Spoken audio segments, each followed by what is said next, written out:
Hello everyone, welcome. Thanks very much for your time, it's appreciated.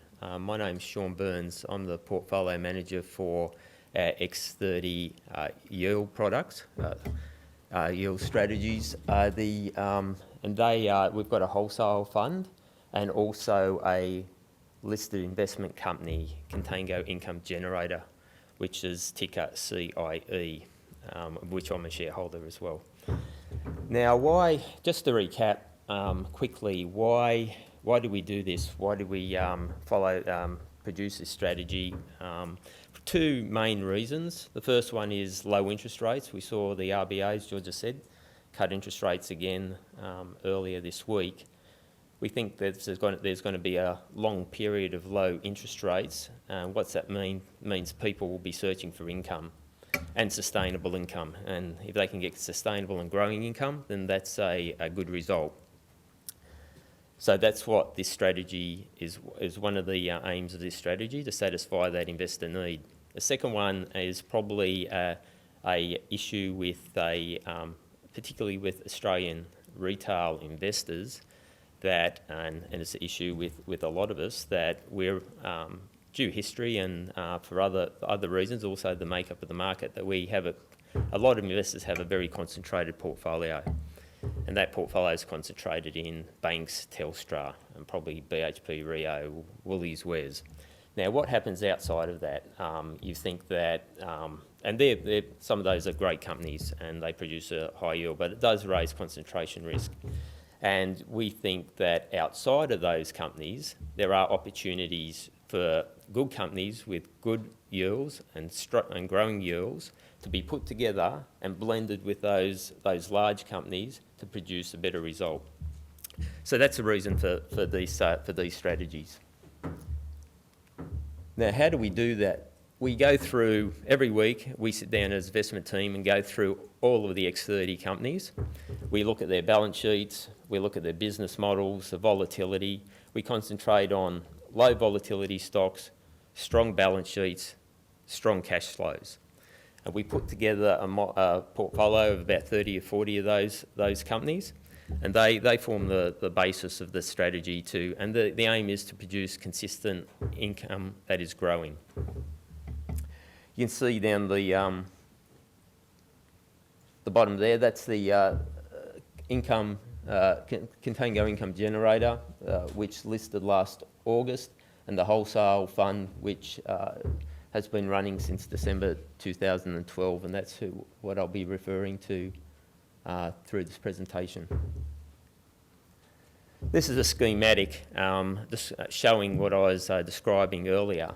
So here we have basically a typical Australian retail investor portfolio, a lot of big banks, Telstra, a lot of other large companies. By blending it with this orange bit here, which is the X30 portfolios that we run, we think that through diversification, you reduce risk, but also keep returns up. So you move closer to the efficient frontier. This is a look at how the portfolio is structured at the moment. This is compared to the ASX 300. So you can see that there's a couple of things which stand out here. Firstly, that a big underweight to the banks. Now that's to be expected. This is a X30 strategy, so it doesn't hold any of the top 20 or top 30 companies. That's where the big banks are. So we've got an ongoing underweight to that. That's why blending it with an existing portfolio makes a lot of sense. You can see others like resources don't really suit this strategy. Their earnings are just too volatile and hard to predict. That's something we want to steer away from. We want predictability, and we want the dividends not to be halved, or certainly companies not to pass dividends. We want consistent, flat or growing dividends. Healthcare companies are great. There's some great companies in Australia in healthcare, but they don't. They're more growth companies than yield companies, so the yields are just too low for this product. Up here we have where the portfolio is positioned, where we see value and the companies we like to put together into this fund. First one, diversified financials. So these are usually companies with very strong balance sheets, very good cash flows. And that means that they can pay dividends, they can pay good dividends and growing dividends. So companies like ASX and Challenger, examples in there. Miscellaneous services, these are companies like the gaming companies, Tats, Tabcorp, and also the car leasing companies, Macmillan Shakespeare, SG Fleet. Again, sound balance sheets, good cash businesses. They throw off a lot of cash year after year, ability to pay dividends. Then we have the two areas here, utilities and REITs. They're basically stable earners, good yields, and there's a little bit of gearing in there, but the income is so stable they can support a bit of gearing. And that sets the portfolio. This is a bit of a deeper dive into that. Just starting on the right-hand side. So this is comparing the portfolio against the ASX 300. And you'll see that on the right-hand side is the underweight. Now, they should be self-evident exactly what they are, given that it's an X30 strategy. These are the largest companies in Australia. So you've got the four large banks, Telstra, BHP, the two supermarkets, and property trusts. Now, these are all great companies, but they probably have, except for CSL, they all have something in common. They're all ex-growth. And so, if your portfolios are overweight in this area, it makes sense to blend with the strategies we're following, which is shown on this side. This is the top 10 holdings of the CIE and the wholesale fund. And you can see that, what have we got there? We've got the two regional banks, so they're low payout ratios, high franked yields, slowly growing. ASX ungeared balance sheet after the merger with Futures Exchange several years ago, has a diversified income stream, very stable, no debt, lots of cash. The two gaming companies, as I mentioned before, infrastructure, so regulated utilities, you can have a bit of gearing there because their income is regulated by the government. And a few REITs and a asset manager as well here, which no debt and lots of cash.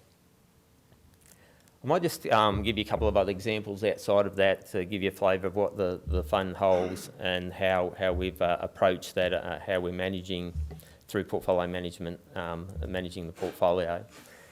We also hold Navitas, which has been we bought that several months ago. What attracted us to that? Basically, no debt on the balance sheet, good cash flow business. It had just come off losing a contract, lost Macquarie University. Share price had fallen. We believe that was a one-off, and it's proven to be the case. Also, is exposed to a growing segment of the growing segment through international students coming to Australia to study, which is growing strongly again. So it's exposed to that, and the cash coming out of Navitas is very good. So we've done well out of that after buying in, after they had that hiccup. And this fund will be opportunistic in looking at buying good quality stocks which fall and offer good yield and put into the portfolio. Also, JB Hi-Fi, we've got a holding in that. Now, consumer discretionary can be a bit tricky. It is a little bit volatile. So we manage that through the weight we hold in these companies. So we have a modest holding. JB Hi-Fi, we also think that's a quality operator in this area. You may say, well, why JB Hi-Fi? Why not Dick Smith for this fund? And there's two reasons for that. Firstly, I think that when we put Dick Smith's off balance sheet gearing on, it didn't look great compared to JB Hi-Fi, and also the consistency of returns much better for JB Hi-Fi, so that gets the ticks. Now, having Dick Smith's fallen over, JB Hi-Fi is a beneficiary. Its share price has run up strongly. We take some profits and just move it back down the portfolio a bit and wait for another opportunity. Another as I mentioned, another company in the funds, Challenger. We had a good long look at this. We also hold this in the large cap fund. We believe the business model is sustainable. There's certainly a lot of growth coming with annuities there, and after the budget, they've been given the green light on deferred lifetime annuities. That's a big growth area for these guys. And it comes down to can they grow sustainably? And we believe that's the case. We bought in a fair while ago. The yields at that stage are very good. We're managing that down now. The share price has done very well. Also, we had one of the holdings, GPT Office Fund, has been bid for. I think in this portfolio, you're going to get. It wouldn't surprise me to see going forward. It wouldn't surprise me to see that we get more than our fair share of M&A interest, because the type of companies we're buying are low vol, low debt, lots of cash flow. That looks attractive to people over time. So it wouldn't surprise me to see that is something we see over time in this portfolio. This is a important slide. It's similar to the one George presented earlier. On the left-hand side, this is the Contango income generator stats that we look through, and you can compare it with the All Ords, the top 30, and the X30. I'll point out a few things that we look at here, which are quite important. You can see the market cap of Contango income generator is much higher than the X30, its universe, in fact, over twice. Now, that's done on purpose. We're steering towards stronger companies that are more established, so you expect that to be the case. This earnings growth is important as well. You can see it's well above the comps across there.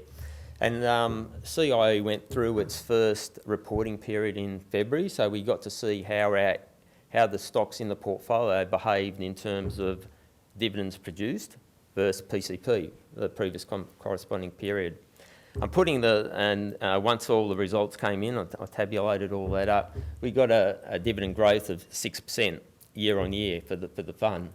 So it's following earnings growth, and that's a great result. If we can continue to do that, I mean, that's basically our job, to keep that dividend growth going as high as possible in relatively safe, conservative companies. So that's a good result. The other thing we look at is gross yield. You can see it was tracking about 100 basis points above the All Ords. It has increased, so that's a good juicy yield there. This has fallen down as Rio and Hills cut their dividends. I mean, that was to be expected on our part, was to be expected, but that's opened up that yield.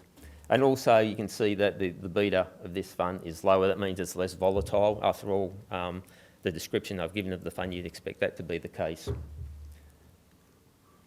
This is the wholesale fund's historic performance. I'll let you look at that. It's obviously been pretty strong since inception.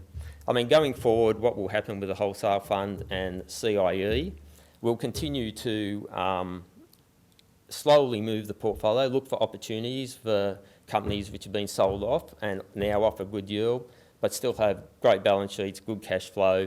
Those like JB Hi-Fi that do well, or Challenger that do really well, we'll take profits there and reinvest in new opportunities, and that slow churn of the portfolio will take place to enhance yield over time, and that's our job.